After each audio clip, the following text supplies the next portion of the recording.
LKP TV.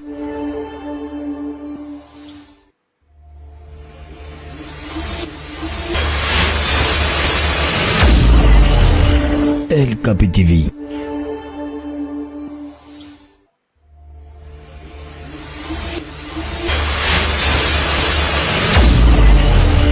LKP TV.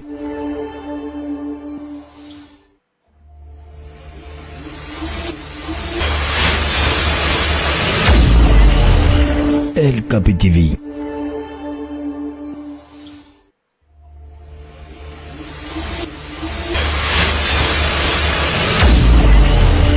LKP TV.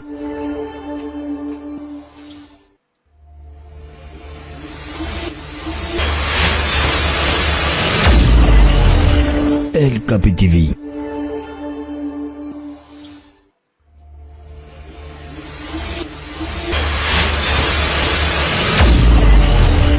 LKP TV.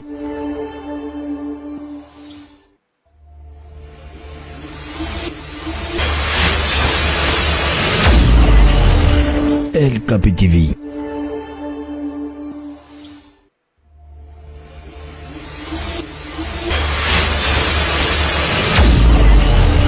LKP TV.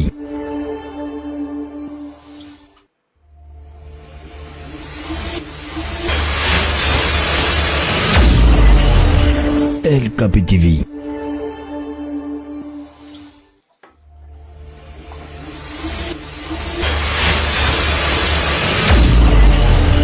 LKP TV.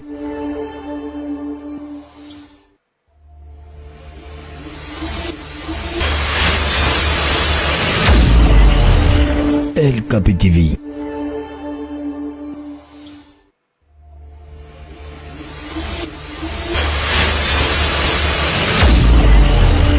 LKP TV. Laisse-toi de sortir de là.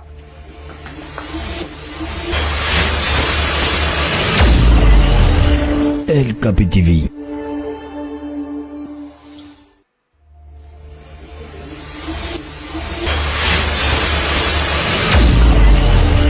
LKP TV.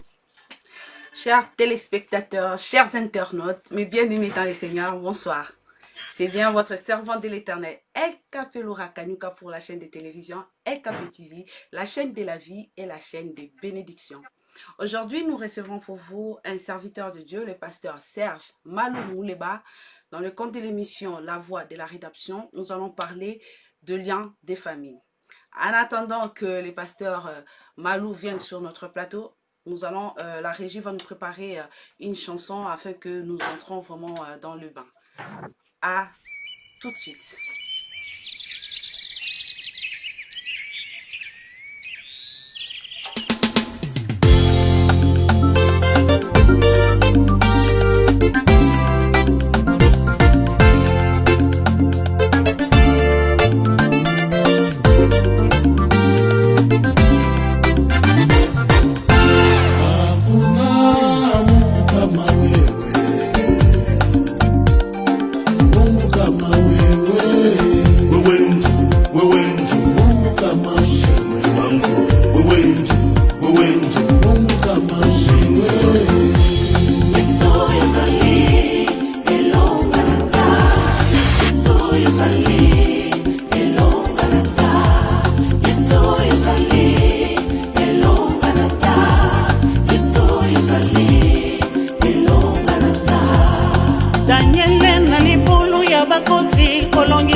Shadrake Abednego obimisaki bango na libulu ya moto tepelelo yo olongisanga Yesu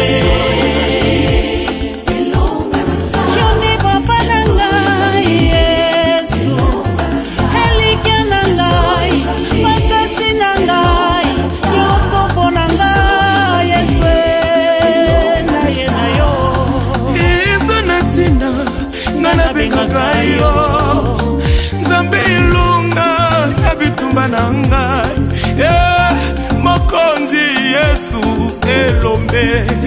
elombe mobali hoya kweyaka te. Alleluya musikoli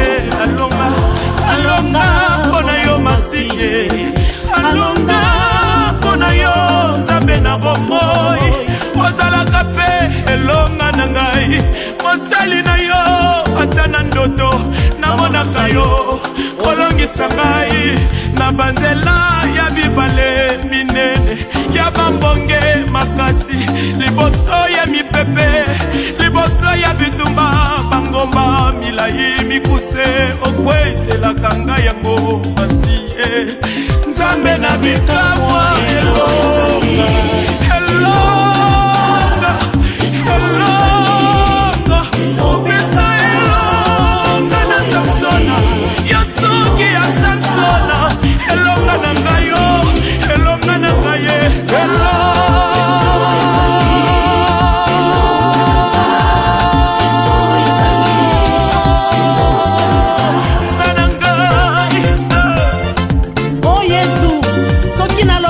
elonga na ngai paske nayebi okundela ngai ebele nzambe bitumba oyo emonanaka na oyo emonanaka te kasi opesaka ngai kaka elonga yango nalobi oza elonga na ngai haleluya yesu elonga na ngai victoire haleluya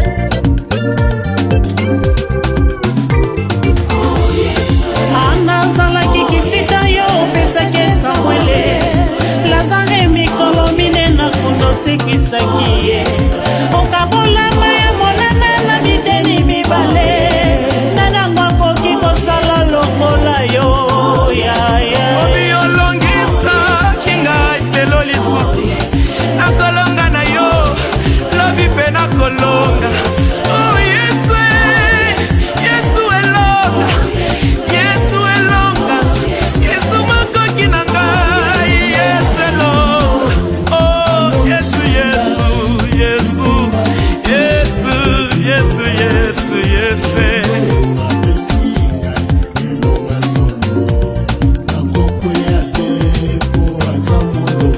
obakiselaka ngai makasi opesaka nga mpe makoki ya kolonga banguna nazalaki lobi moto ya kolela lelo oyo tala ngai nakoseka lobi moto ya bilelo lelo tala ngai nakotatola elonga elonge nazwi na yo elonga nazwi na bitumba makoki ya basantu ezalaka se yo yo nde moyei ebeni makasi ya baoyo batielaka yo motema ya yesu batielaka yo elikya bayokaka soni te yawe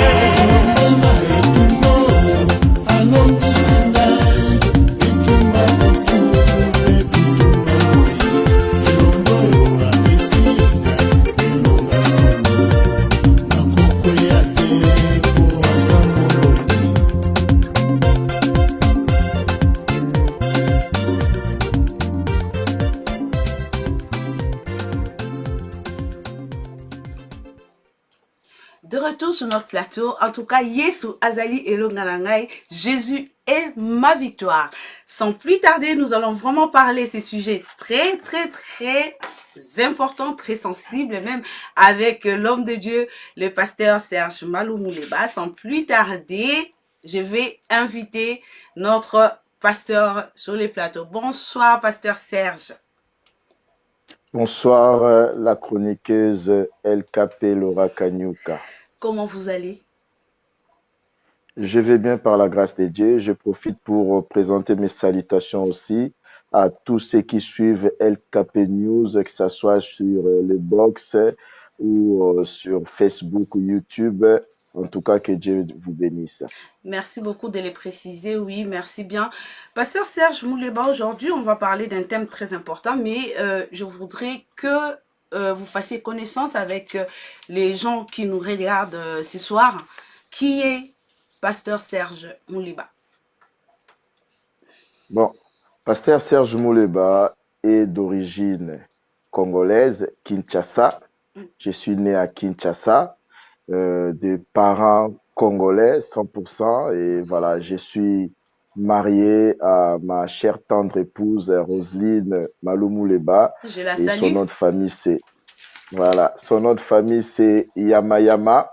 J'ai connu le Seigneur Jésus-Christ, j'étais trop jeune, j'avais 12 ans, avant que je sois en Europe, c'était à Kinshasa.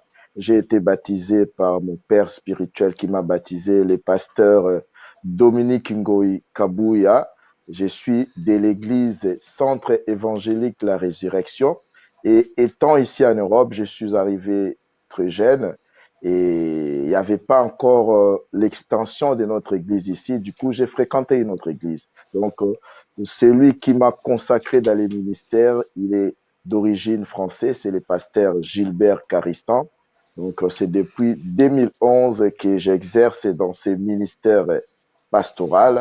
Voilà, et l'église actuellement se trouve à Clermont-Ferrand. L'église s'appelle l'église évangélique de Clermont-Ferrand.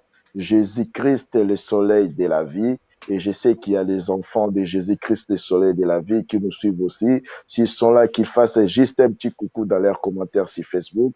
Donc voilà. Et je pense que je suis père de 5 enfants. Je pense que j'ai tout dit. Merci beaucoup. Nous saluons aussi les frères et sœurs qui nous regardent. La sœur Mam Estrella du ciel, l'évangéliste Perside Mangandou, Maman Roselyne Mouleba.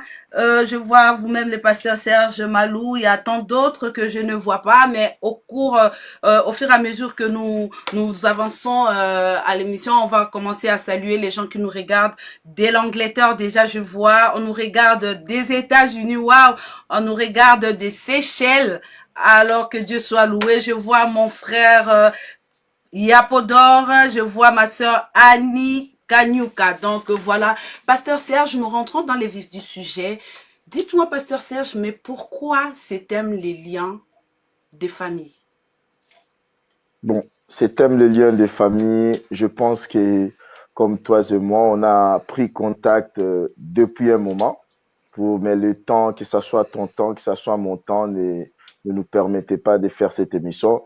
Mais en attendant, nous avons reçu, que ce soit toi, que ce soit moi, des interrogations de certaines personnes de LKP News TV qui s'interrogeaient sur ces liens.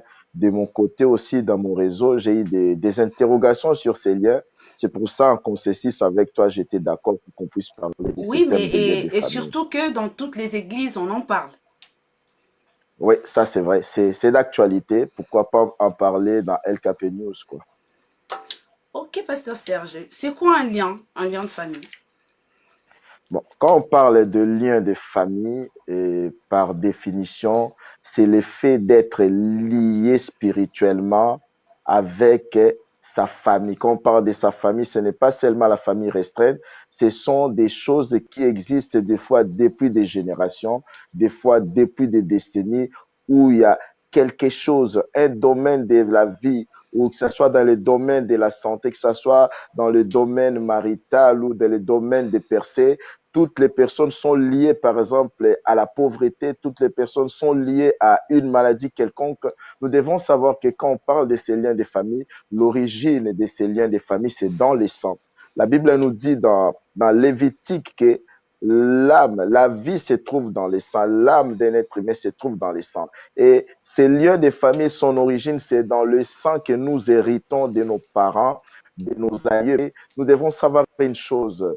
Nous n'héritons pas seulement le patrimoine génétique de nos parents à travers les sangs. À travers les sangs, il y a aussi la vie spirituelle. Ce qui fait que quand c'est des mauvaises choses qui existent dans cette lignée, et les enfants qui naissent, nous naissons, nous sommes attachés biologiquement avec ces familles-là, nous héritons de ces patrimoines génétiques, mais aussi spirituellement, nous héritons aussi les choses spirituelles qui sont attachées à cette famille-là, à cette lignée-là. Pasteur Serge, je précise que non, on a eu beaucoup de messages et maintenant j'en vois encore. Les gens veulent bien qu'on soit bilingue, qu'on mélange, qu'on parle lingala et français parce qu'il s'agit d'un thème où ça touche vraiment notre communauté, les Africains en particulier, donc voilà, surtout les Congolais. C'est pourquoi ils ont demandé qu'on soit bilingue pour que le message passe bien pour les autres aussi. Pasteur Serge Malou Mouleba, comment savoir, comment savoir que cet homme est lié? Ou bien cet homme est, est dans des prisons sataniques, comme le dit le pasteur Magloire Mundele, que je salue. Ok. Nalinga ina lobabwe. Ba lien eutaka na makila. Makila oyo tozwaka epa ba parents na biso, c'est pour ça so batali na makila no ba découvrir koza na ADN ndenge moko na tante na moko paternelle na cousin moko paternel, c'est-à-dire na kati ya makila na tozaka na oyo babengaka génétique te na français. Na kati ya makila toza pe na patrimoine oyo babengaka spirituel. To héritaka biloko wana spirituellement. Comment savoir que mutu moko aza na balien? Nous devons savoir une chose. Bon, tu bazolo bango trop, mais tout le monde ndenge to botamaka na nature na biso adamique to na nature na biso ya kibomoto o to zwe epa ya Adam, biso nyonso tant to botamaka to na ba lien biso nyonso, mais tango to yepa Yesu nde ba lien wana normalement koyaka. Mais comment savoir? Mutu mususu komona na bomo ine makambo ezo marché. To mona batu mususu nit na opesa exemple surtout ba maladie. O ba bengaka o ba maladie héréditaire. Qu'est-ce qu'on appelle hérédité? L'hérédité c'est quelque chose où tozo zwango à partir à makila. Mais nous devons savoir que dans l'hérédité, ezaka makambo science te mais za makambo mulimo pe. Yango no mona na famille moko batu nyonso babelaka diabète. Na famille moko mona basi kitoko, basi mayele na kelasi, mais babalaka te bango nyonso. Ou so mona tamsu moko asali lokola bala mais ako finir ka par divorcer parce que na kati ya famille wana tango mususu koko moko boye asalaka pacte na ye peut-être par ignorance na monde à ténèbres selon ba coutume que voilà a sacrifié tamsu basi nyonso ya famille no mona soko tali que même ba tante na yo paternel kota papa na yo ebele babalaka te bazalaka o aza na mwana na ye abotaka na mobali moko boye. C'est là que na ndenge tango tozopusa na pembe na nzambe to foto ebeloko moko boye. Bible elobi na biso na Jean 8:32 ke bokoyeba bosolo e bosolo ekokangola bino. Na français, c'est vous connaîtrez la vérité et la vérité vous affranchira. Mais bato ebele bayebaka te tango basolo ba vérité eza na deux dimensions ya vérité po okangola mapenza libela. Pasteur Serge. Deux dimensions. Oui, allez-y, allez-y. Oui. Deux dimensions ya vérité po okangola mapenza complètement. Dimension ya liboso ezali vérité ya liloba na Nzambe. Ta liloba na Nzambe nde komema yo éclairer yo moni na vérité que vraiment situation nga nazo vivre eza normal te. Situation to vivaka na famille na nga na bandeko na nga ya basi na nga na bandeko na nga mibali eza normal te. Les mêmes difficultés papa na biso azali nango to koli na pasi biso mo pe lelo to koli to komi ba parents to koli sape ba na biso na pasi. Wana siko bosol oui loba. Oui, Pasteur Serge, Okolobanayo, mais je voudrais savoir, est-ce que c'est normal? Là, vous parlez de l'hérédité. Ezolanda parcours, Ezolanda première, deuxième, troisième génération. Je voudrais savoir, est-ce que nous chrétiens, est-ce que Tokoyo Kozalape n'a pas lien, nous chrétiens? Donc ça va dans le même sens aux Akoloba. Oui, oui. Siko pour le Koloba yango, na ndenge ya normalement. Oh ya botami ya sika. Ah. Allô, allô, Pasteur Serge. Non, c'est bon. C'est parce qu'il y a des gens qui écrivent par mon compte pour dire que quand je parle en lingala, ils ne comprennent pas. Mais on va faire il faut mélanger, moi je mélange aussi, il faut mélanger. Donc, dis-leur que je vais dire la même chose en français. C'est la même chose que je dis en français, je vais le dire aussi en lingala. Donc, voilà. Donc, na lingala ina loba boy. Tant mutu penza abongoli mutema solo. Mutu azana azui obabengaka nouvelle naissance ko bota masika. Ya solo. Ba lien nyonso koyaka. Normalement.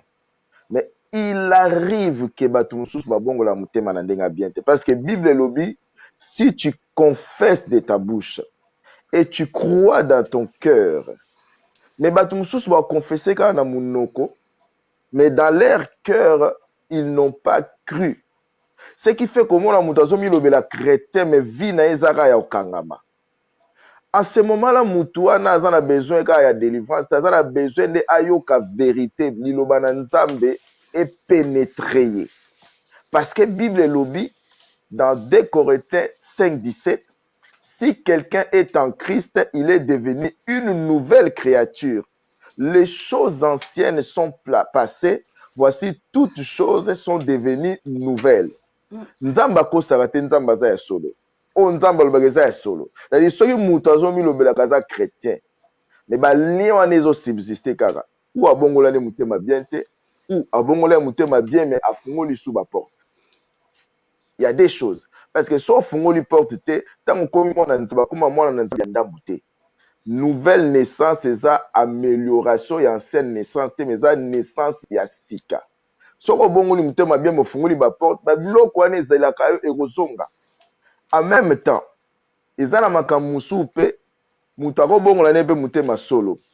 Mais tango koti nano na connaissance ya vérité ya vie na yo moko te. Parce que ndenge na obi deux dimensions ya vérité, vérité ya parole de Dieu na vérité ya vie na yo moko. Omoni parole de Dieu. Otali pe vie na yo lobi non. Makambo nga na vivaka na bombo na eza normal te. Oluki elongi ya Nzambe. Donc vérité na yo moko nde kosala ke oluki elongi ya Nzambe s'appuyer sur la vérité de la parole de Dieu. Otalisi Nzambe ke non. Oyo lobi na parole na lobi boye. Mais ce que moi je vis, ce n'est pas ce que tu dis dans ta parole que nous les racheter, nous devions vivre. Ce qui fait que mutu sko akoluka délivrance na ye, mutu akomi kangola te. Alors, pourquoi aujourd'hui dans nos églises, même si on voit des affiches, ça ne manque jamais ces thèmes-là de la délivrance. Quand on parle de la délivrance, on parle directement des liens. Pourquoi dans nos églises aujourd'hui, il n'y a que ça? La plupart, je ne dis pas dans toutes, mais la plupart. Oui, la plupart des églises pentecôtico-charismatico-évangéliques africaines, on ne parle que de ça parce que c'est un bon business. C'est un business? C'est un bon business. Je te dis, c'est parce que aujourd'hui, beaucoup de chrétiens africains n'aiment pas se remettre en question. Au lieu d'arrêter avec l'impudicité, ils n'arrêtent pas avec l'impudicité, mais ils prient pour qu'on puisse briser les liens de célibat. Au lieu d'arrêter avec les maris d'autrui, ils n'arrêtent pas avec les maris d'autrui, mais ils prient pour qu'on puisse briser les liens de célibat. Pasteur Serge, je te coupe pas la parole. Par exemple, Moutossoka lobi que non a ligi ko balate ou bien azala mobilité parce que azala na mutu moko pembeni. Ça peut être aussi que non mutu mibali bazoya ou azana esprit célibat. Mibali pe bazoya azomo que non o azali ya taille na été o azali ya goût na été o azala na ni na été cause apé kaka liente et cause biso moko pe la personne elle a son homme à lui imaginaire. Oh ya lingi et si caractère que non c'est un lien. C'est-à-dire que non, c'est le choix que la personne ou la femme veut. On ne va pas associer ça au lien. Tu as raison en partie dans ce que tu dis là, Ozoloba, Yangon lobby. C'est-à-dire, Moutou azote aura lien, c'est-à-dire, à ça commerce naïe. Parce que moi, je n'ai pas été. Commerce. Je te dis, maté à Moussou, c'est ça, maté à Bapaye. Comment yosan à chrétien dans cette église là, yo? Du 1er au 30 au théâtre, c'est que batona ba comment ba chrétien té. Yebsande batona ba bongo la mitema, ba tikape masu parce que ba chrétien lelo ba lingi ko zwa responsabilité. Mutu alingi te ba yebisa etika nzela na mabe mutu alingi ba yebisa que situation aux autres traverser ezande na famille na yo. Et puis c'est message wana ya délivrance na ba lien eza vaudor. On donne au peuple ce que le peuple veut. On donne au peuple ce que le peuple veut. Parce que comment yo pasteur, quand est-ce que les gens vont être édifiés? Banda combat ici la raté, bataille du matin, bataille de minuit, bataille de midi. Comment on dirait soit salarié? Mais Pasteur Serge, je suis d'accord avec toi, en partie comme Oloba Kinanga tout à l'heure, mais bisomoto ebipe tribu na biso to yebi ba famille na biso nde ezalaka. Donc dans chaque famille il y a toujours un démon qui surveille. Dans chaque famille azana chef na de moi mais il faut to bundaka chaque jour, jour. Non, maman, Gédéon a mis combien de temps pour détruire l'entité spirituelle où ils avaient dominer la famille là-bas? Une seule fois. Et Gédéon n'était pas né de nouveau. Comment on dirait ici, finalement, Jésus n'a rien. Ils ont des commerces, ils ont fouta. batu balingi te balobela bango bango il faut ba changer balingi balobela bango que ça démon eza likambo ya famille mais soki et comme il quoi lipaté na ba démon otoni lelo to chasser lobi azongi hein lelo to chasser lobi azongi batu ba comment ça lipaté na ba démon na ko yebiso nete grande sœur na mo za na Paris za okende église on peut batu nyonso ba yebi yango balinga pe ko tshaba terminga lingala église on chaque année ba sala ba séminaire na bango séminaire à liboso ka landa bango opération landa bango après quelques mois basali sous séminaire mususu opération bambolage après quelques mois basali sous séminaire mususu opération récupération mais nga jour musu na Tunisie na nga biozo mona te ba ko sabino tango bo landa ki bango wana pourquoi bo bambola ki bango te bo récupérer pe mbala moko bo landi nanu bango bokangi bo tiki bango bozongi après bambolage bozongi bo bambola bango bozongi après bo su ko récupérer c'est des commerce mezopta diable na ba démon na ba sorcier na ba lien eza commerce pour que futara bien parce que tu baso banga on maintient les gens dans la peur hein? On maintient les gens sont aliénés mais est-ce que que dans il faut na bunda chaque ngande na zaboye ba dokinyo soit famille na sina longa bango mais pasteur Serge est-ce que on continue l'idée non est-ce que dans le Nouveau Testament on parle des liens comme on en parle aujourd'hui, actuellement dans nos églises? C'est ça la question que tu dois te poser. Est-ce que le Nouveau Testament, même l'Ancien Testament, est-ce que yo sorti dans le Nouveau Testament, un chrétien né de nouveau, ça est délivré. Au moment l'église n'a pas de ça ba délivrance parce que normalement ba nouveau venu il faut tout ça ba délivrance soki yo au monde avec l'église même personne chaque fois soki ba saliga séminaire il y a combat spirituel même personne ba koya même personne bazalaka ba kenara liboso ba couper ba lien yango lien ngo leki komba Yesu na makasi todi mais c'est un commerce qui paye mais parce que Serge ce n'est pas un commerce ça peut ou ne pas être un commerce dans ma communion surtout il y a toujours eu des charlatans mais il y a aussi les combats spirituels vraiment qui existent les combats spirituels qui existent les combats spirituels le premier champ et le champ principal des combats spirituels, c'est dans nos pensées. Dès le moment où toi, tu es déjà délivré, toi, dans ta tête, tu penses toujours que j'ai encore les liens de la famille. C'est là que tu es dans la défaite de ton combat spirituel. J'ai été établi ministre, je n'ai pas été établi chasseur des démons. Je chasse les démons quand il faut, mais je passe mon temps à édifier le peuple de Dieu. Que le peuple de Dieu ait une identité naïe. Mais ce qui ya bato ba oto ya sika. Mais ce qui 1er janvier au kaka ba démon, bataille à tongo, bataille à midi, bataille à minuit. Mais ça, c'est l'aliénation totale. Quand est-ce que tu vas être édifié? Aujourd'hui, nous faisons nos églises d'apologie diable. Ma famille beleza a séparé pour na ba pasteur wana. Ba pasteur ebele bazaki na mona parole. Mais le roi ba moni ba tu ba lingi ba démon. Le roi ba pasteur on peut ba mona ba kamanza mais le roi la business il faut ba gagner mbongo. Faut na ba tebele. Pasteur Serge, n'a évité pourquoi vous insistez sur le business, ceux qui ba osa makam na bango. Est-ce que vraiment je suis un pasteur.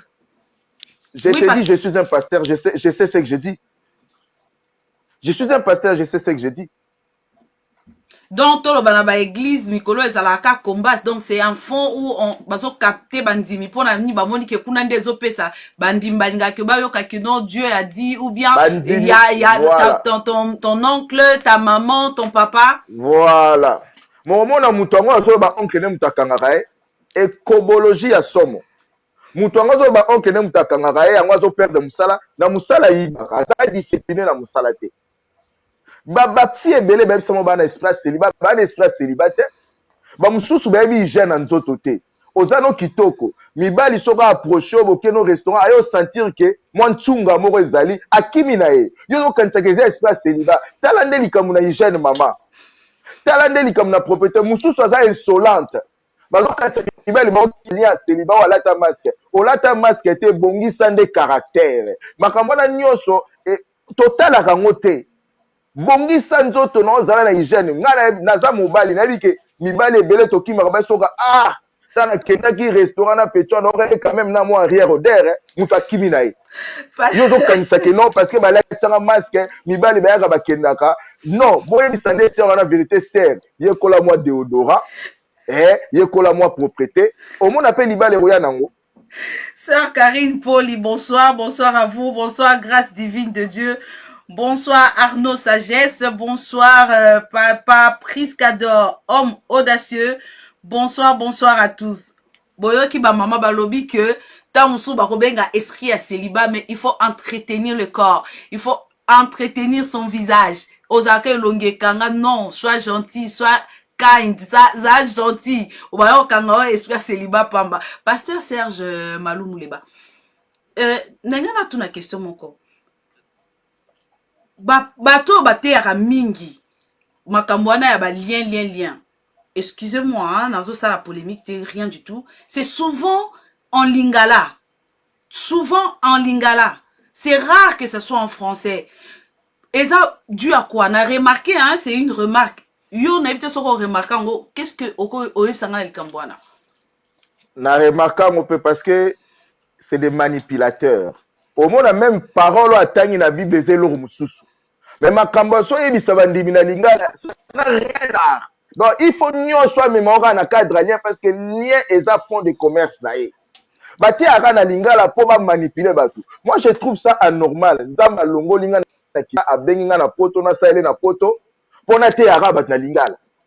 En plus, quand nous faisons dans les réseaux sociaux, cela veut dire nous fermons la porte de l'évangile à ceux qui prennent lingala. Next ça l'émission, mais c'est normal parce que on a un cible. Mais na ko ça l'église te na lobara na lingala. Yok landela batona malamu makambo batanga na français na Bible. Na explication ba pesa na lingala eza ndenge monte. Et puis lingala esimba bien okana lingala nde pierre ezaka. Tozolanda bango ekenda na famille papa tozo kende ko kuna bisika ba kuna étoile na yo kende ko kundola wana ezo simba mais na français ba ondeni na lingala ezo simboka bisika ba lien bisika ba kuna étoile na yo na famille comment nga chrétien ti le l'homme document ya famille maman na nga ko kanga chance na nga ko kanga étoile na ngai mais il faut outa so wapi et puis ba tongo pe bazo ndima tala ba onde ba saka na volonté na récupérer mais ceux qui déjà yo za chrétien donc ya famille na yo ya famille papa to ya famille maman na yo asa encore na pouvoir ya kokanga yo bandela ko bongola mutema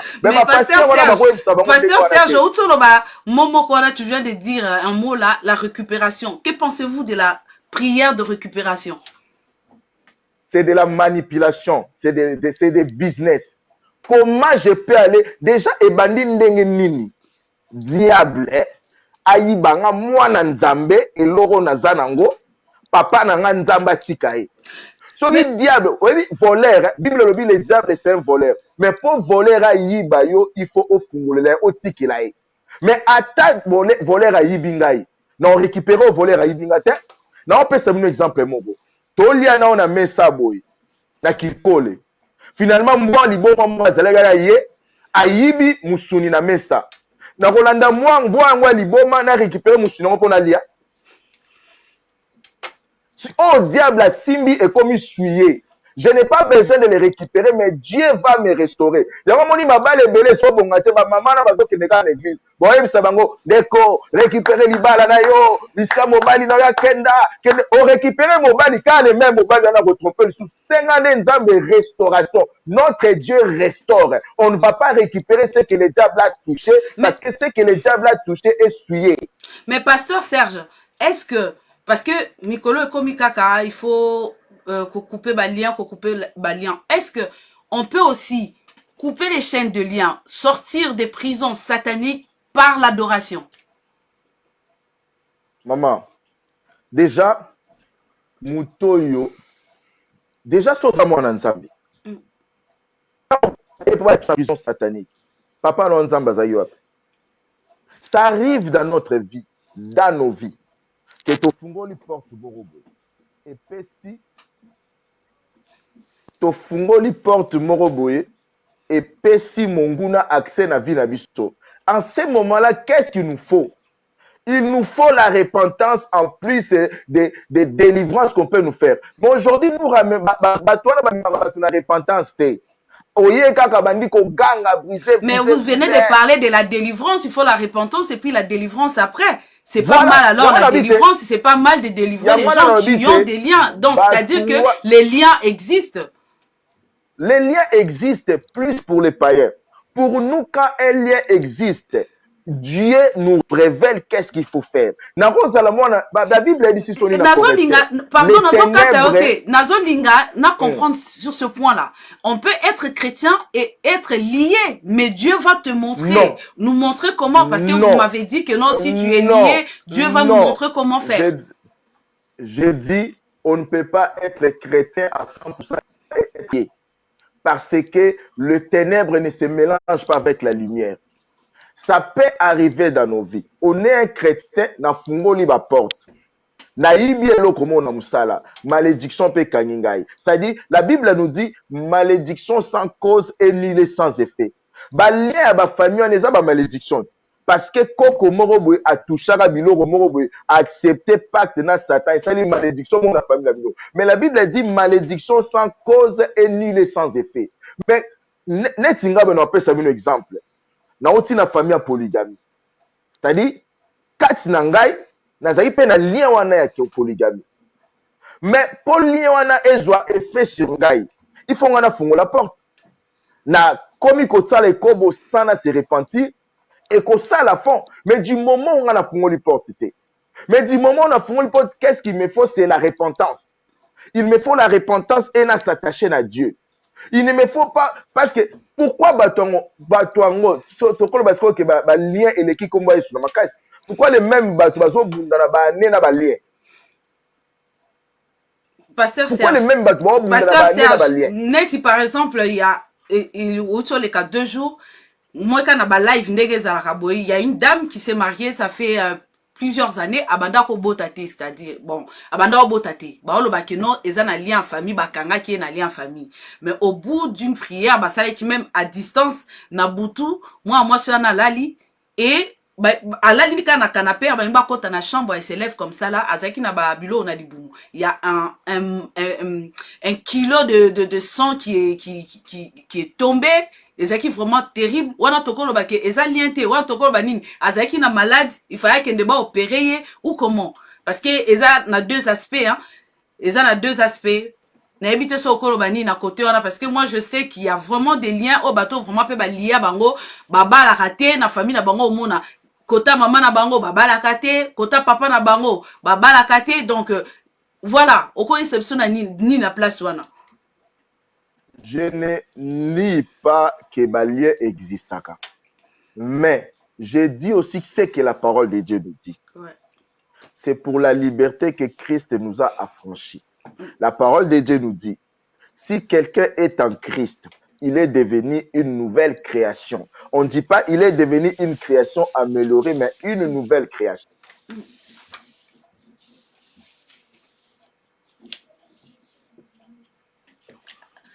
Allô, Pasteur Serge Mouleba, je crois qu'on l'a perdu. Je ne sais pas si vous êtes encore là, Pasteur Mouleba.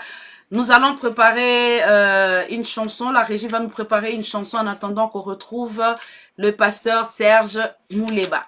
À tout de suite.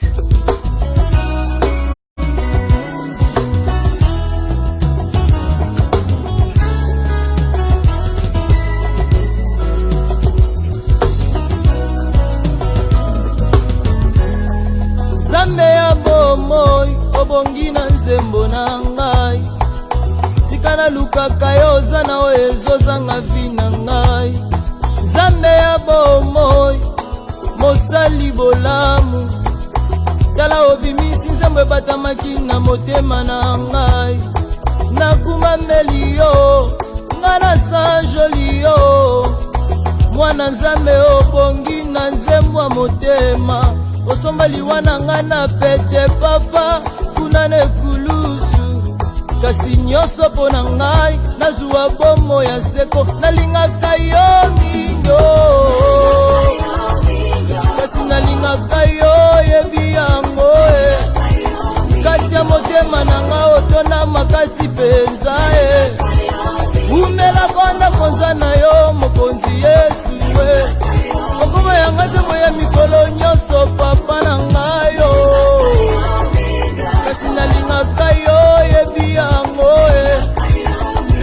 motema nanga bakoma kombo ya Jésus kasi nalingaka yo mingi mingi oh. Okoma yanga nzembo papa ya mikolo nyonso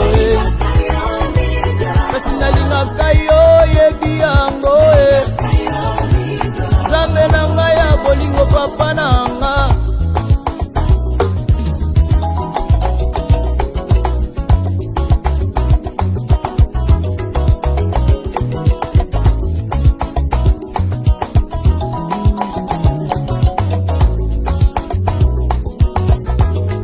nabengaka yo ya motema sekela libota bolingo na yo Yesu eleki oyo ya mokili zembo na ngai Yesu ebeti kokoko na presence na yo bolingo na yo Yesu epesi maloba ya koyemba yawe oh. Kasi nalingaka yo na motema mobimba okoma yanga nzembo ya mikolo nyonso kasi nalingaka yo na motema mobimba kasi nalingaka yo na makasi na ngai kasi nalingaka yo na motema mobimba okoma yanga nzembo papa ya mikolo nyonso kasi nalingaka yo na motema na ngai zembo na ngai ya tongo mikolo nyonso papa na ngai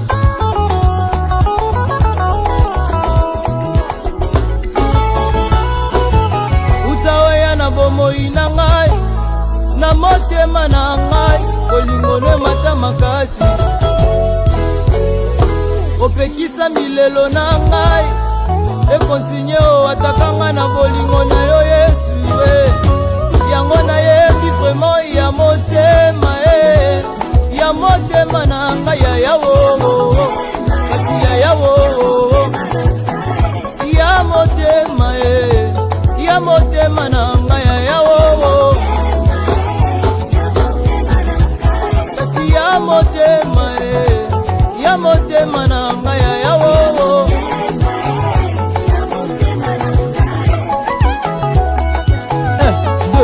Salabwe, salabwe, salabwe, kakabwe, kakabwe, kakabwe, ay, kakabwe, kakabwe, kakabwe, kakabwe, kakabwe, kakabwe, kakabwe, kakabwe. Utsaoya na bomoi na ngai, na motema na ngai, bolingo ne mata makasi. Opekisa milelo na ngai, ekontinye atakanga na bolingo na yo Yesu yango na yebi vraiment ya motema ya motema na ngai ya yawo kasi ya yawo ya motema na ngai ya yawo kasi ya bo mwana na ngai ya yawo otikanga se Yesu zala na ngai kobwakanga te Yesu zala na ngai kotikanga te Yesu zala na ngai ya motema na ngai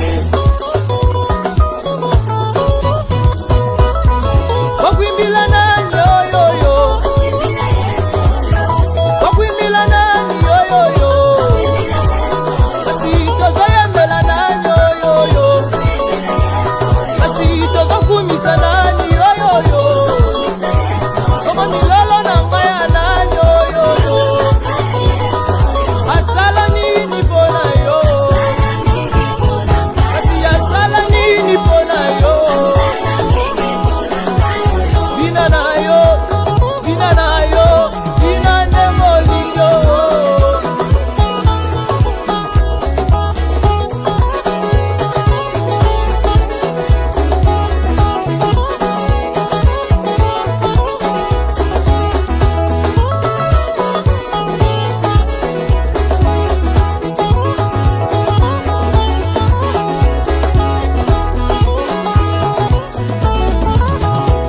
datubetaka kundilila yoyoyo mamu betaka kundilila yoyoyoyoyo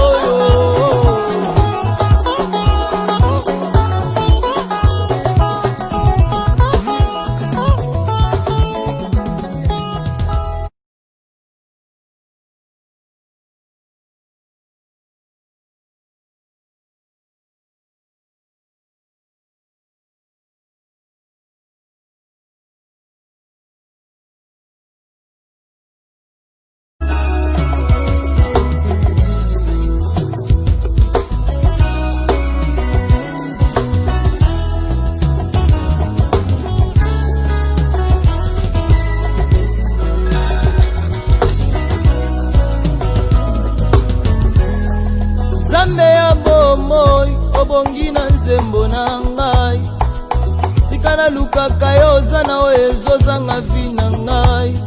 Nzambe ya bomoi mosali bolamu tala obimisi nzambe ebatamaki na motema na ngai. Nakumameli yo nga na sanjoli yo. De retour sur le plateau, en tout cas, nous avons retrouvé notre pasteur Serge Malou. On parlait pour ceux et celles qui viennent de nous rejoindre. Nous parlons des liens des familles.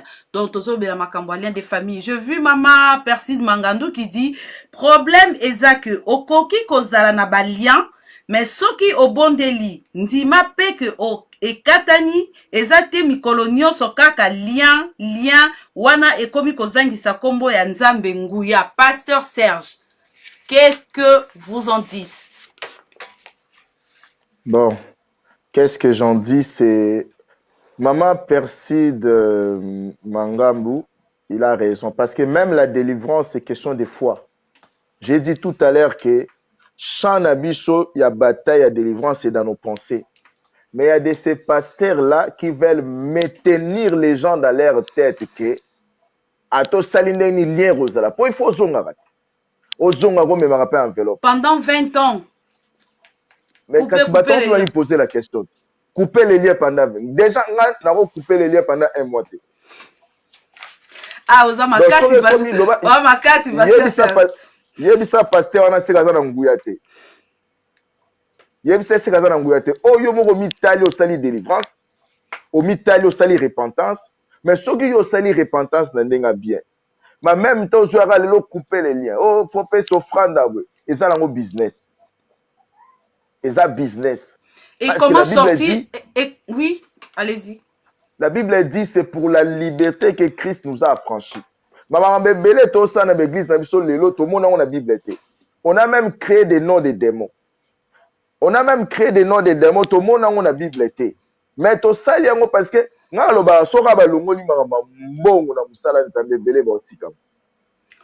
non, pourquoi? J'ai dit, Dieu a fait que ça soit comme ça. Mais si on a balongoli mbongo, ebele baotika. Tant on a balongoli makamba mbongo par rapport à nandeni, comment ça?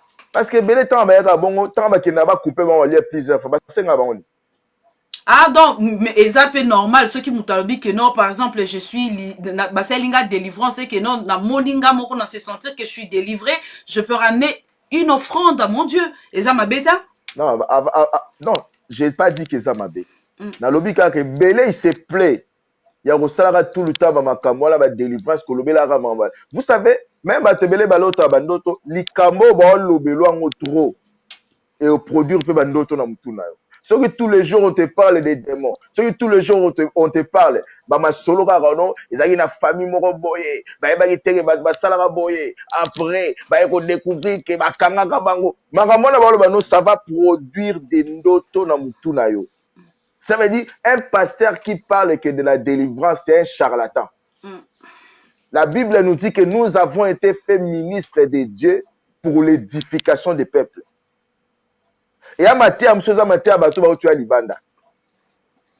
Bon, ça, libéraux de délivrance, bah, comme il y a autant de gens, mais il y a une délivrance, comment ni si la raté, ni n'y a si la raté, le bâtard congolais, ni et l'or ni si la raté. Donc, on a rejoindre na kimwa na nzambe na raté tous les jours quand combat, au serre, au sana bitumba makasi, bitumba ngoye so longate. Jésus a dit sur la croix, tout est accompli. Donc, je salue la présence de l'apôtre Kokobar, les vieillards aux cheveux noirs. En tout cas, merci à tout le monde. Je salue la présence de Céleste prête à porter, la présence de Pasteur Magloire Mundele, Daddy Pris Kalobi, Tango Bakata qui au téléphone et Katana Kyonabi au RVC COP. C'est signalé compte Pasteur Serge Mouleba. Alors, on continue. Pasteur Serge, est-ce qu'un homme de Dieu comme un pasteur ou un évangéliste, une prophétesse, à cause de la peine à bali en famille? C'est possible. Hein? Il y a des hommes de Dieu qui ont besoin de délivrance. Il y en a qui sont des autoproclamés. Yemo Karami autoproclamé homme de Dieu. Il est fragile. Pourquoi tant de découvrir homme de Dieu mais écobologue? À ça, on a besoin de délivrance. a besoin Donc, conseil on peut na mot à français, donc bon personnalisant, on peut même dans français cobologue. Oui, assez cobologue, ça a besoin de délivrance parce que parce que c'est ta fille spirituelle. Otika bolumbu na misu, c'est inceste. Et c'est courageux. Otika la bolumbu l'équipe aux autres. Donc ça on commis déjà aux a besoin de délivrance parce que c'est normal que ça la laisse de temps où se repentir. On les quand même pas les besoins. Mais non, pasteur Serge, mais comment on est en zolo bana qui non pasteur kobologue ou bien nini, ba pasteur peut avoir allié, mais quand il ba lobi liloba moko pona mutu ta mususu a bénir mutu bien ta mususu a bondel pona mutu pe mutu ana ayoki bien. Est-ce que écobologie wana ou bien nini lien wana eza ko jouer sur le spirituel? Na peut se comprendre question nangai. Il faut to comprendre yelo romorobwe. Ce n'est pas parce que moi pasteur Serge j'ai prié pour toi Laura, Dieu a accompli le miracle. Cela ne veut pas dire que Dieu m'approuve. Et l'obité parce qu'elle a prié Laura miracle salami n'enzamba zananga non. Je vais vous donner un exemple dans la Bible. Moïse nzamba dit tu parleras au rocher. Moïse a dit à Béti rocher. Dieu lui a dit tu ne m'as pas honoré. Nzambe a punir ya bi oromona sous terre promise mais en même temps na kati désobéissance ni wana nzambe a pesa ki bana na Israël mai. Mais Dieu n'a pas approuvé Moïse. Makamwa ne sala mape mingi leloti. Nzamba biki so parce que nzamba moni foi na mazo mona mabe na nga pasteur Serge Ter. Parce que la volonté na na posa ko sala yo bien ya ko honorer foi na yo. Il y a beaucoup de choses comme ça. Mais cela ne veut pas dire que parce que non, moi je vais vous dire que Nasina Mona ba délivrance ba homme de Dieu, moi personnellement. Je ne vous parle pas des choses que j'ai entendues. Je ne vous parle pas des choses que j'ai entendues. Il y en a certains, même peut-être, qui ont détaillé. Homme de Dieu, vraiment. Assez la rappel, à terre, délivrance. Mais jour, moussou, beto, sambe la ponae. Madame a moni na vision que nyoka mora linga qui. Bisos ko to monon que ça message ou t'es pas satana. Na bengi homme de Dieu, le diable est risé. Donc c'est que wana homme de Dieu, t'es peut-être en sous baza bato abakisi parce que un homme de Dieu. Non. Il y a Zaïne Moutaki cité. Ah, ok. Mais c'est ça les dangers. C'est ça les dangers à autoproclamer. Na les dangers à Batumsusu Bakomisara Basali Nanzambe na sentiment. Cet homme de Dieu tant na benga nganti que madame a eu vision à mabe. Cet homme de Dieu a gardé silence 2 minutes après Bisingabi et l'autre madame no moni. Et c'est solo. A soma que lamba musicien mo muneno banyo so yabi no tanga kombo na été. Musicien mutumo azalaki musicien na groupe na ye akabela ke bilamba homme de Dieu na sombi bilamba na akomo mona musicien na chaque bouton joie reçoit il était lui-même possédé matière à batu délivrance to kenda ko sala délivrance ya homme de Dieu ana à l'époque je n'étais même pas encore consacré pasteur mais je vous dis c'était horrible des voix qui parlaient à lui des voix c'est-à-dire c'était horrible il était presque mort mais pourtant terre en église. Et donc, ça, c'est un des exemples dans l'Europe Sabino. C'est-à-dire, ce sont des choses qui existent. C'est pour ça, pour qu'il y ait une église, pour s'attacher à un homme de Dieu, il ne faut pas tout ça, choix, on a un sentiment. Il faut recevoir révélation, conviction à Nzambe. Pour vous, pasteur Serge Malou, à l'église, qu'est-ce qu'on doit prêcher? On ne doit pas prêcher sur les prisons sataniques, on ne doit pas prêcher sur les liens, on doit toujours prêcher sur comment gagner au royaume de Dieu, ou bien comment adorer Dieu dans ton côté, en côté l'église, à côté elle sous-souté, parce que quand on en parle, c'est comme si c'est au banjo bande au bana que nous a business en fait. On peut en parler, mais pas de la façon où c'est parlé en ce moment. Regarde, je te donne un exemple. Ça me fait même honte par rapport à école Nangai. Regardez ma programme na internet. Il y a ba Congolais à Zaïrois. Il y a ba prière banda tongo tipo ma prière on va lobelarani. La Bible nous dit mais balobi la biso prier sans cesse si on prie le matin on prie à midi on prie le soir il y a pas de mal à ça. Le matin le soir occuper les liens les matins, occuper les... Non, pas spécialement, on peut prier, on coupe le lien le matin. Je parle par rapport à ta question. Oui, par rapport ok. à tes questions. Ok, Nous devons ok. proclamer Christ. L'église primitive a été réunie. Lisez Actes des Apôtres. Lisez les épîtres de Pierre. C'est ça l'église. La première église, c'est notre modèle. Malheureusement, les chrétiens, il y a des Congolais. Balingi responsabilité ta ba ke na tambola na kubanga nzambe alingi ba bisé que situation na otata mwasi moko ba mususu bazo bota te za démonter ba avorta ba sala mabe se repentir parce que ça na makambo mususu senga ko ke deva pasteur mundele talanga ye malgré na siembela nzambe mais na sala ba avortement ba sambeli pona yo ngana yebi batu mususu par révélation batu babala na ba bota raté. La révélation a prié pour na bango révélation est koya ke batouana avant babalana bazali basali na nzambe na kati église mais bazali na bango déjà ko koya ne kobo ensemble mais boke ko balana devant pasteur a tout bino bokosi pasteur ke toyeba ni nzoto te malédiction kanga bon babota raté il fallait ba se repentir pas pasteur na bango. Pasteur Serge Mouleba, oui, Patrick et Elifa, bonsoir, tu es en retard. Pasteur Serge, moi, naïveté, je suis pas contre ce que vous dites. Exagération ezali c'est vrai mais d'accord lien à famille peut ezali parce que il y a une dame c'est une chrétienne aza abanane abota tata pourquoi parce que mobali soka ye afandika mukie akei mobali soka ye afandika mukie yokana biso parce que zana silisa afandika mukie akei c'est une chrétienne en fait mais et yako bimakeno ba memeli na molangi que son oncle l'a mise dedans dans la bouteille mais azaki chrétien c'est et là qu'on ne sait que non elle était dans la bouteille c'est des prières qu'on fait tous les jours des prières il y a kokata balien que non tokati balien Maman pas forcément déjà comment mutoza mo ananzambe soka chrétien solo bakanga na molangi nga muto ameko kanga na molangi wana epasuka ye mona koti na kati. Déjà, il faut trouver ça anormal. Nabi ngande na vana ndaku boy. Mutu moko koti azu akangi mwana na nga mwasi a kidnapper akenae. Ngala kangi maboko na otala bo.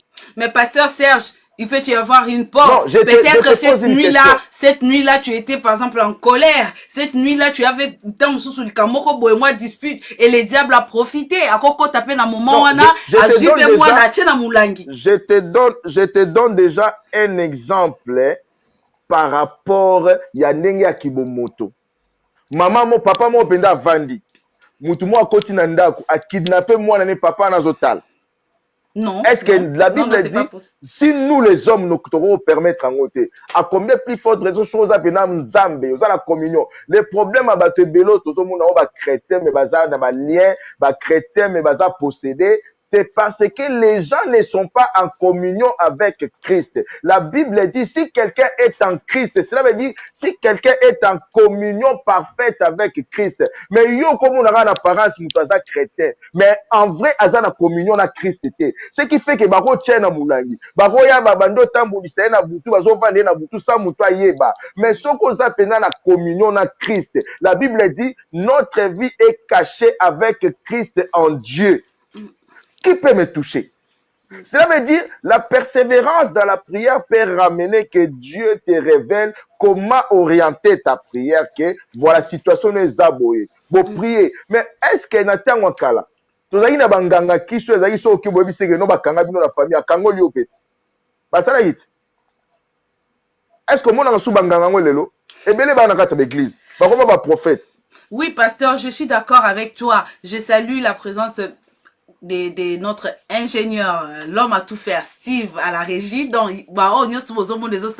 c'est lui. Je suis d'accord avec vous, pasteur Serge Mouleba, parce qu'aujourd'hui, tout ce monde-là, Ezaïki Otoke na balabala, ou la kisi loboko boye, tu es ça, tu feras ça. C'est aujourd'hui, on dit, prophètes, ce sont des gens qui prophétisent, je suis d'accord avec toi. Je suis tombé aussi sur des charlatans comme ça. C'est vrai que ces derniers temps, et comme vraiment, on ne sait plus différencier les vrais du faux. Parce que tellement comme bizarre, t'oses comprendre, était du matin, midi, soir. Moi, on m'a dit, tant to bandai ko samba biso to que to bandai ko kata pe ba lien to bandai ko prier, mais il y avait l'adoration, on adorait le Seigneur tant midi. Pourquoi? C'est-à-dire merci Seigneur parce que tu m'as réveillé le matin, merci Seigneur parce que tu m'as donné à manger, merci Seigneur parce que tu es ça pour moi, merci Seigneur. C'est vrai que au bandai to bandai pe ko lier ba lien, mais en ces moments, période 2, je ne comprends pas. Éviter ce on peut business comme vous, mais c'est vraiment exagéré. Ndimelangai eza business. Eza business. Le produit principal, c'est le diable. Et comment sortir nos frères, et comment sortir nos frères, nos sœurs de là qui sont vraiment accros? Comment faire pour les sortir de là? Parce que c'est difficile aussi. Ceux qui m'outabanda ko kata balien depuis 20 ans, azalane kuna kata toujours balien. Comment sortir batouana kuna na katiwana? Il faut prier pour eux et leur enseigner l'évangile par l'exemple. Parce que les gens sont aliénés. Les gens sont... Comment dans la même église, chaque année, vous allez opération Landa Bango, opération récupération. Bon, récupérer, donc, et comment on dit, j'ai des cash là-bas, démons. Donc, ça, c'est la preuve même que ces églises-là sont remplies de chrétiens immatures.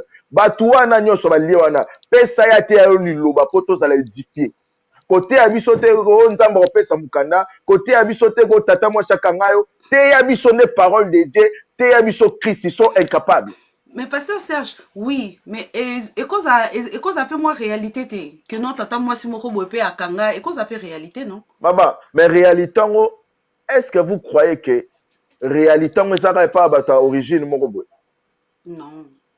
Soit qui tata moi si wana akokai kokanga parce que et loko déjà muneno ke ndoki akwa empêcher biso eza dangereux pour nae eza toyeba Yesu. Ndoki wana akoki ko empêcher toyeba Yesu. Oyebi Yesu, mais lelo oyebi Yesu kasi na bonzamba zo kanga osu. Tangu nazako tambola na baba, je vais te dire, non tambo kobo, non kende ba boîte de nuit, non kumba voiture na kwiti, bandoka famille na bakoko lianga te. Ka lelo nde na komi na bonzambe ba kanga ngai, impossible. Soki ti lelo bandoki bakoya ko kanga ngai, vomena tika na ko sambela. Je veille sur ma marche. Quand je tombe, je me répands. Je veille sur ma communion avec Christ parce que protection na ngai eza na kati ya communion na ngai na Christ. Je vais te dire quelque chose, peut-être tu l'as jamais remarqué, okoma ko observer lelo. Ba chrétien nyonso baza attaché na ba doctrine wana ya ba lien, ya ba démon tout ça là. Regardez, ba na ba bizaleli ya bien te. Ba makambu mabe, bango ba mona ka ba démon mais makambu mabe. Et soko tali pe la plupart ba personnes qui sont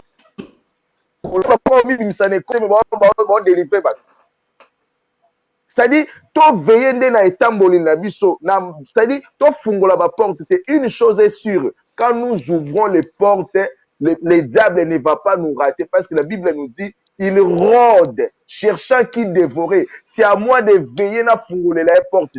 Ce qui peut porte fungami na se repentir pour porter kangama. Alors, pasteur Serge Maloumouliba. Na nyonso nde tozomona esala lelo oyo. Donc oyebisi bato wana ke no makambo balien ezate, donc ezaki ozamwa na nzambe obondeli nzambe nao ata par yo moko nzambe nao akoko délivrer akoko bimisa, ou bien il faut toujours kende pa ba pasteur wana ou bien kolanda ba sujet ba pasteur wana bazoloba, ou bien na yo moko okoki ko sala pe prière ya yo moko on s'est délivré pour moko pour baloba peu comme ça la jeûne et prière pendant une semaine va recommander yo au prier peut sans aller chez les pasteurs ou chez les prophètes et que au moni peut solution la vie na yo. Même si tu vas chez le pasteur, la solution finale dépend de toi-même. Même délivrance c'est la foi. Foi est pas mouton à délivrer mais foi est pas nzambe. Même délivrance c'est la foi, tout est question de foi. Les choses commencent par là. Quand tu diras trop, c'est trop. Voilà. Et c'est là que la délivrance commence là où, parce que nous devons savoir une chose.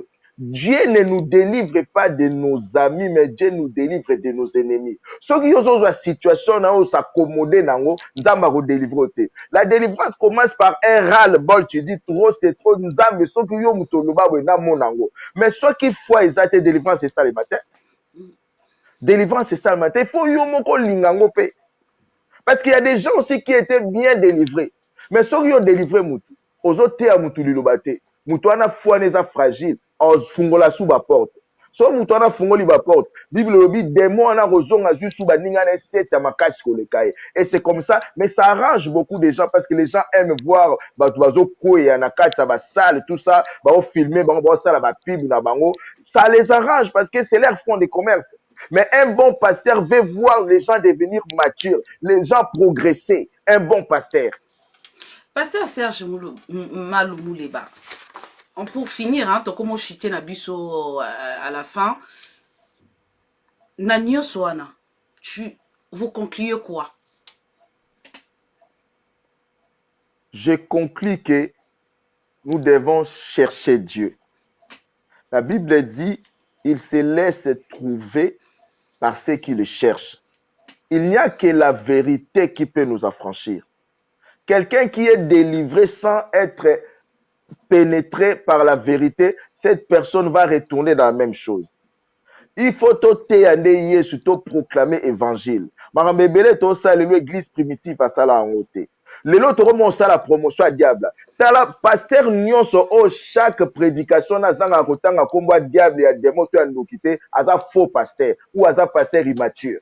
Pasteur Moi, Serge, je n'ai pas été Pasteur Serge, je te oh, dis, ça n'engage que moi. Si tu vois un pasteur, chaque fois il ouvre sa bouche pour prêcher, il ne manque pas de maçonner le nom des diables, des démons, des sorciers. C'est un manipulateur, c'est un charlatan, c'est un serviteur des diables. Parce que moi, je n'ai pas été serviteur de Dieu pour parler des diables, mais j'ai été fait serviteur de Dieu pour parler de Jésus-Christ. Et quand je commence à parler de la vérité de Jésus-Christ, mon toisa démon qu'on se sentir mal à l'aise, je les délivre aussi. Je ne peux pas chaque fois j'ouvre ma bouche pour parler, Banguna, Bandoki, tout ça. Non, je n'ai pas été pour ça la promotion à diable était. On a été un évangile. La bonne nouvelle, ce n'est pas les liens des familles. La bonne nouvelle, ce n'est pas les démons. La bonne nouvelle, c'est Jésus-Christ. Pasteur Serge Mouleba, aujourd'hui, on remarque que la solarami na basai na nzambe par rapport à la émission tout ça, mais eza la bandimi na bino mokope, ceux qui yo moko ndeko leki botei après matéa a eu téléphone. Pasteur, koloba makamboana te, c'est comme si tu es en train de cibler et batumoko boye, c'est comme si tu es en train de parler na batumoko boye. Or, yo ozoloba, parce que ozamusai nanzambe, c'est votre devoir. Ya ozo nisaba nanzambe nanzela, ce qui ne va pas, oh Monique, non, et ça bien tu remets les enfants de Dieu nanzela, mais Olobani par là nabandimi oh basala ba pasteur na bango reproche après avoir parlé de ces phénomènes là, des liens tout le matin, des liens tout le soir, des liens à midi, à 14h, à 18h, à 20h.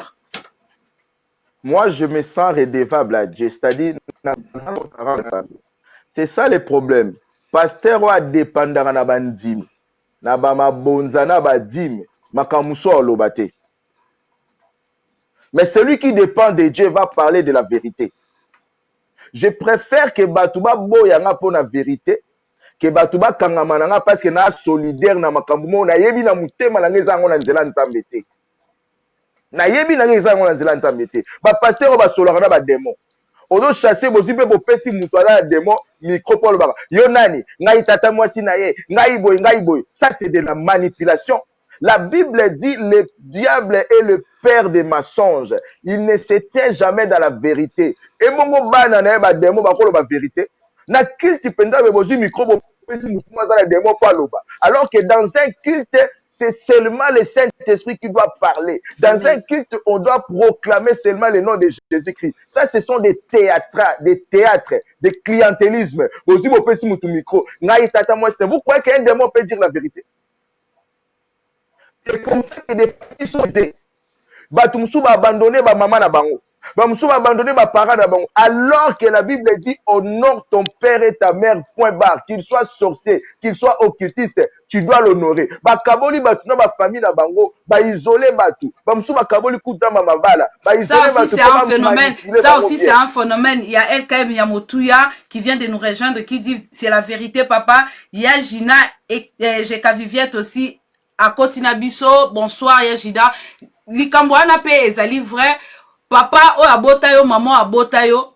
Depuis oza alibumwa maman na yo obimi allié yo te, otangi classe, ok université. Au commis directeur de la société, c'est en ce moment-là. Pourquoi? Parce que tu as beaucoup d'argent maintenant que non, Europé, ça m'a foutu à Kunatan Bakolia, ou bien ta maman devient sorcière, ton papa devient sorcier, ton frère devient ce qui nani. Ces phénomènes-là, c'est vraiment, ils ont les kilabato fait. Muto roya oye que maman no zandoki. Tata no zandoki, asa faux pasteur. Asa faux pasteur. Même si na moni maman no zandoki. Toi, si tu es vraiment en Christ, parce que Ndoki a une frontière physique. Même à toi, Bengani, même à toi, Solane et Souté, Sora Bea Kota Nanda Kuno Kota.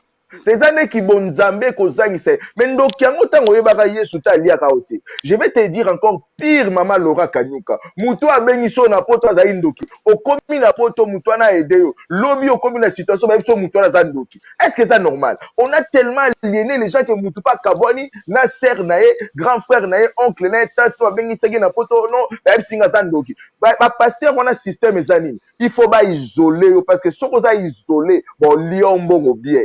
Si on a isolé au combat, donc ils inculquent la peur des démons, la peur des sorciers. Comme ça, ils comment dépendre naïe et à manipuler au bien. Mais bien aimé. Mouto a ils sont en poto locomisendoki. Papa a foutu les classe locomisendoki. Ça, ce sont des manipulateurs, des charlatans, des businessmen. Alors, Pasteur Serge Maloumou-Leba, je suis d'accord avec ce que vous avez dit. Bisotan Tozaki Koubala Miké, on a été trop jeunes dans les églises. Je salue mon pasteur François Chibambe. À la Kisa Bisopé, que non, il y a des liens, mais il nous a appris à adorer les seigneurs, il nous a appris à louer les seigneurs, il nous a appris à louer. Pour pas bien que la louange brise les chaînes. C'est-à-dire que non, même en louant, les chaînes peuvent tomber. Même en louant, même en adorant. Au moment où la chaîne est tombée, mais phénomène autoso comprendre en côté, les enfants de Dieu, ouvrez les yeux, ouvrons les yeux parce que ça commence à en avoir marre. Pasteur Serge Mouleba, nous sommes à la fin de notre émission. Est-ce que vous avez Kambouya Kolobaya Souka pour la Mokonalelo parce que le débat n'est pas encore clos, les liens on va en parler, les paramètres et belés. Qu'est-ce que vous pouvez dire au peuple de Dieu en ces moments? Nako ebisa peuple de Dieu en ce moment bazaloko aba chrétien béré. Paul, le grand Paul docteur de la parole, soka tei bango bake ba vérifier na Bible so eza solo. Pasteur, olobi molimo boy, docteur vérifier na Bible. Bo tala makambo bazo te abino eza na makambo eza na kati ya Bible. Eza na makambo eza ba ba sœur rebelle ba na posta te ko ba délivrer ba na masque de vieillesse, ba sœur na ba na posta ba te ya bango hygiène. Ba frère rebelle ba obala te pe ba bi pe hygiène te frère osukola ka chaussette te soko vandi opesi rendez-vous na sœur solo ana makolezo matati likolo sœur akena comme yo ba sœur ba yaka ba kendaka non parce que ils ont besoin total bango pe ba hygiène to tini to na matwa ba démon. Où est notre responsabilité? Nous sommes responsables de nos vies aussi, mais bo fungola misu bo luka nzambe eloko nyonso ba kote ya yo na pasteur. Tala sokeza na Bible. N'hésite pas de poser la question à ton pasteur. Et il faut que ba pasteur wana ba charlatan ba linga ba question te. So comme tourner ba question pour mona clair na makambo ya zo biso ya ba lien ba démon en silica. Avant mon des rebelles. Il y a que déjà il est dans les faux. Parce que tu as droit aux explications. Tu as droit aux explications. Ba expliquer que ndenge nini ndoki wana ya famille alia ki autant ozali na mokilité tango la na ba kwiti lelo komi na bonzambe nda olia yo. Bana na nzambe balingi kozwa ba responsabilité na bango te, ils veulent pas se remettre en question. Balingi ba so que likambuno eza diable, likambuno eza lien de famille. Mais biso moko to tambola bien te, to mitala ndeni to tambola. To ki to fungula ba porte te, to marcher na sanctification. Parce que so to bana na nzambe solo comment Satan kozala na droit likola vie na biso. totala makambo bazoteya biso kokani na liloba bitumba Yesu Christ asalongaki yango. C'est-à-dire, on me parle seulement combat, comme si le travail de Christ était incomplet. Non, l'œuvre de la croix était complète. L'œuvre de la croix était complète. N'a pas passé vie n'a pas détruire l'hôtel. Gédéon n'était pas né de nouveau à détruire ça qui hôtel une seule fois. Dans la Bible, combien de chrétiens ont été délivrés dans la Bible? Personne, à part ceux qui venaient tant que païens, on les délivre, après ils deviennent chrétiens. Mais aujourd'hui, nous sommes même chrétiens, ils ont fait 10 délivrances. Et ça, normalité, tout ça, c'est la Bible. On a trop parlé de Christ, mais aujourd'hui, tout le monde est chrétien, mais tout manifesté de Dieu qui bon Zambé, la bizalé, la biso, ne tambole, la biso. Alors, merci beaucoup, Pasteur Serge Malou Mouleba. Merci d'avoir accepté notre invitation. Je crois que c'est pas la dernière fois. Je vous inviterai encore sur notre plateau pour parler encore sur d'autres termes. En tout cas, merci beaucoup. Chers téléspectateurs, chers internautes, nous sommes arrivés à la fin de notre émission. En tout cas, je vous remercie. Tout le monde, je n'arrive même pas à voir tout le monde qui est là sur l'émission. En fait, merci beaucoup d'avoir assisté, merci beaucoup de nous avoir suivis. En tout cas, ce sera pour une prochaine fois avec un autre invité. Si vous voulez revoir l'émission, il faut aller sur notre chaîne YouTube LKP TV ou sur Happy Box, rubrique religion. Si vous n'avez pas la box, vous allez télécharger Zamou, notre application sur Android, et vous allez revoir toute cette émission. Et nous sommes basés sur 17-19 sur boulevard de la Muette à Garges-les-Gonesse. Salut à tout le monde, à ma famille et aux amis de la destinée. À la prochaine fois. Merci à notre réalisateur, à notre régisseur Steve, l'homme à tout faire. Ciao, à la prochaine.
LKP TV.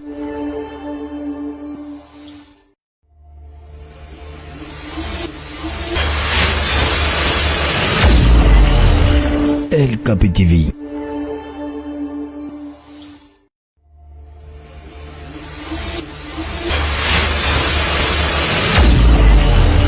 LKP TV.